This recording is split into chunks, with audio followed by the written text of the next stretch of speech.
अभी हम सब व्याकरण को अध्ययन करने का प्रयास करेंगे। सबसे पहले आज का जो मुख्य वाक्य है इसे देखते हैं क्या है। तो सच्चा मित्र सबसे बड़ा उपहार है। अब सच्चा मित्र किसे कहा जाता है? तो सच्चा मित्र वैसे मित्र होते हैं जो बुरे समय में भी साथ नहीं छोड़े, या दूसरे शब्दों में कह सकते हैं जो रहीम कवि हैं उनके द्वारा कहा गया है कि जो सच्चे मित्र होते हैं जो विपत्ति के समय में साथ दे। तो निश्चित तौर पे जो सच्चे मित्र को हम लोग को खोजना चाहिए। और सच्चे मित्र दूसरे सेंटेंस में कहा गया है, सच्चे मित्र को खोज लेना पूरी दुनिया में आधे लोगों से अधिक लोगों को अपने बना लेना, ये होता है। तो निश्चित तौर पे सबको सच्चे मित्र के भांति रहना चाहिए और एक दूसरे को कोऑपरेट करना चाहिए। विशेष क्या पढ़ना है? उपसर्ग एवं प्रत्यय को जानेंगे। उपसर्ग जिसे इंग्लिश में क्या कहते हैं? प्रीफिक्स कहते हैं। अब ये प्रीफिक्स या उपसर्ग इसे कहते हैं, तो इसको हम लोग देखेंगे। वे शब्दांश जो किसी शब्द के क्या होता है? पहले लगता है। जो शब्दांश किसी शब्द के पहले लगता है उसे हम लोग क्या कहते हैं? उपसर्ग कहते हैं। एग्जाम्पल में देखेंगे, जैसे क्या है? परि। परि एक उपसर्ग है और परि से बनता परिवार, यानी परिवार में कौन उपसर्ग है? परि उपसर्ग है। दूसरा लिख सकते हैं परिभाषा, तो परिभाषा में कौन उपसर्ग है? परि उपसर्ग है। इसी तरह से देख सकते हैं अतिरिक्त, यानी अति। अति उपसर्ग से अतिरिक्त, या अति से फिर दूसरा अतिसार कहा जाए कि अतिसार में कौन उपसर्ग है? तो अति उपसर्ग है। अतिरिक्त में कौन उपसर्ग है? तो अति उपसर्ग है। इसी तरह देख सकते हैं सु उपसर्ग है। सु से क्या लिख सकते हैं? सुकन्या। सुकन्या में सु उपसर्ग है। इसी तरह से सुदर्शन, मतलब सुदर्शन में भी सु उपसर्ग है। यानी किसी शब्द के पहले लगता है वो क्या कहलाता है? उपसर्ग कहलाता है। नेक्स्ट देखेंगे प्रत्यय, जिसे क्या कहा जाता है? सफिक्स भी कहते हैं। अब ये प्रत्यय किसे कहा जाता है? तो ठीक इसका विपरीत हम लोग को लिखना है कि वे शब्दांश जो किसी शब्द के बाद में लगता है या बाद में जुड़ता है उसे क्या कहते हैं? उसे प्रत्यय कहते हैं। अब इसका उदाहरण देखेंगे। प्रत्यय जैसे आवट, क्या है? एक आवट ये प्रत्यय है। इससे जो बना हुआ शब्द होगा पहनावट, या दूसरा कह सकते हैं सजावट। अब प्रश्न पूछा है कि सजावट में कौन प्रत्यय है? तो ये आवट प्रत्यय है। इसी तरह पहनावट में कौन प्रत्यय है? तो ये आवट प्रत्यय है। इसी तरह से देख सकते हैं आकू। आकू क्या है? प्रत्यय है। इससे बनेगा डाकू बन सकता है, इसे लड़ाकू बन सकता है। तो ये लड़ाकू में या डाकू में कौन प्रत्यय होगा? तो आकू प्रत्यय होगा। इसी तरह से अन्य देख सकते हैं इत। हर्ष ई और प, इत से बना हुआ इत प्रत्यय है और उसे बन सकता है फलित। फलित में क्योंकि लास्ट में देखेंगे क्या है? इत है। इसी तरह से दूसरा लिख सकते हैं लिखित।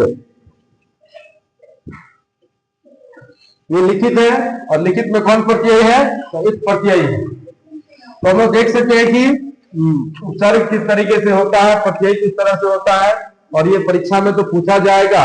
अन्य कंपटीशन एग्जाम में भी इससे रिलेटेड प्रश्न आता है बिल्कुल आसान, लेकिन यदि एक बार अच्छे से ध्यान दे देंगे तो निश्चित तौर पे सारे प्रश्न बन जाएंगे। अब आगे देखेंगे प्रत्यय के भेद। अब प्रत्यय के कितने भेद होते हैं? तो दो भेद होते हैं। एक क्या है? कृदंत है, दूसरा क्या है? तद्धित है। तो नाम से ही हम लोग परिभाषित कर सकते हैं। कृदंत का अर्थ होता है क्रिया, यानी क्रिया वाले जो शब्द हैं, जैसे संज्ञा, सर्वनाम, विशेषण, क्रिया होता है। क्रिया मतलब कहते किसे हैं, जिससे किसी काम का होने या करने का बोध होता है, उसे क्रिया कहते हैं। जैसे कह सकते हैं जिसके लास्ट में ना लगा सकते हैं, जैसे पढ़ना, लिखना, गाना, हंसना, जाना, ये सारे क्या है, क्रिया है। तो क्रिया शब्द के अंत में लगने वाला प्रत्यय, प्रत्यय तो अंत में लगता ही है, तो या कह सकते हैं क्रिया शब्द में प्रयोग होने वाले प्रत्यय को हम लोग क्या कहते हैं, कृदंत कहते हैं। या क्रिया शब्द के अंत में लगने वाला प्रत्यय क्या कहलाएगा, कृदंत कहलाता है, या कृदंत प्रत्यय कहलाता है। अब एग्जांपल देखेंगे कृदंत प्रत्यय कौन है। जैसे पढ़ना, पढ़ना क्या है, पढ़ना ये क्रिया है और लास्ट में लगा हुआ ना है, तो निश्चित तौर पे ये पढ़ना जो है कृदंत प्रत्यय है। चलना होगा कृदंत प्रत्यय होगा। लिख में हम लगाएंगे ना, तो लिखना में जो ना प्रत्यय लगा हुआ है वो क्या है, कृदंत प्रत्यय है। तो याद रखेंगे क्रिया के अंत में जो प्रत्यय लगा है वो कृदंत कहलाएगा। और ठीक यहाँ विस्तृत देखेंगे तद्धित प्रत्यय किसे कहते हैं। इसका परिभाषा होता है संज्ञा या सर्वनाम, संज्ञा या सर्वनाम के अंत में लगने वाला, अंत में लगने वाला जो प्रत्यय होगा क्या कहलाएगा, तद्धित प्रत्यय कहलाता है।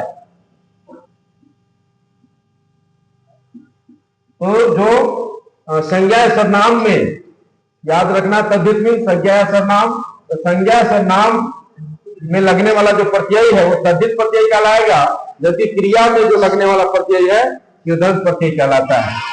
अब जैसे ये देखेंगे यहाँ फलित है, फलित किसमें लगा हुआ है, फल में। फल क्या है, संज्ञा है, और इसमें लगा हुआ प्रत्यय क्या है, इत है।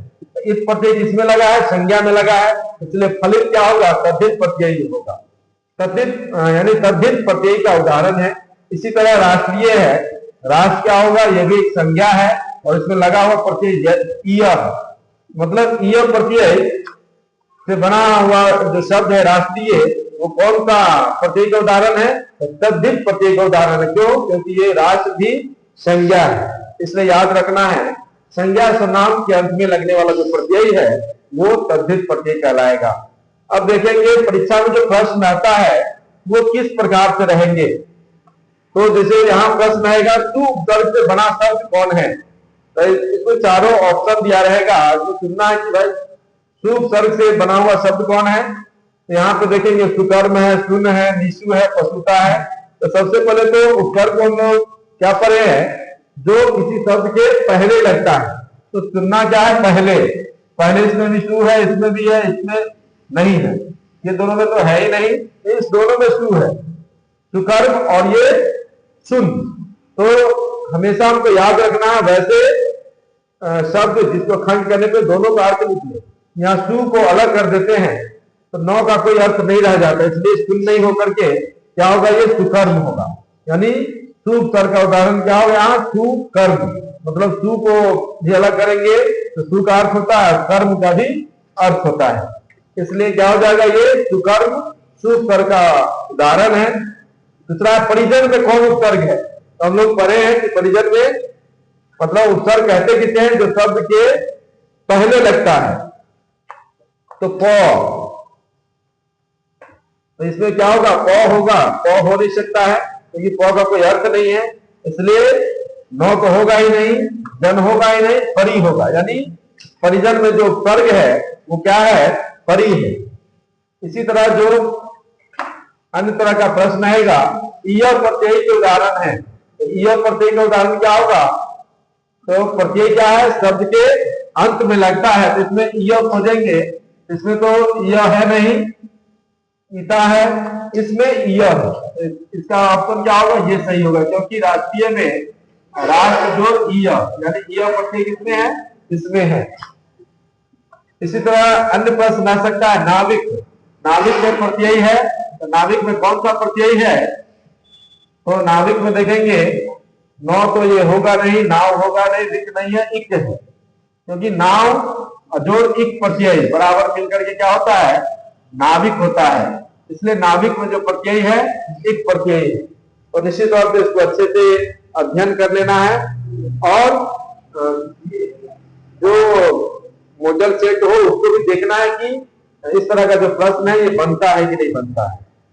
विशेष क्योंकि व्याकरण भी बहुत जरूरी है, क्योंकि 50% व्याकरण का क्वेश्चन एग्जाम में रहता ही है, और यदि व्याकरण को थोड़ा अच्छे से अध्ययन कर लिया जाता है तो निश्चित तौर पे पूरा का पूरा नंबर आपको आएगा।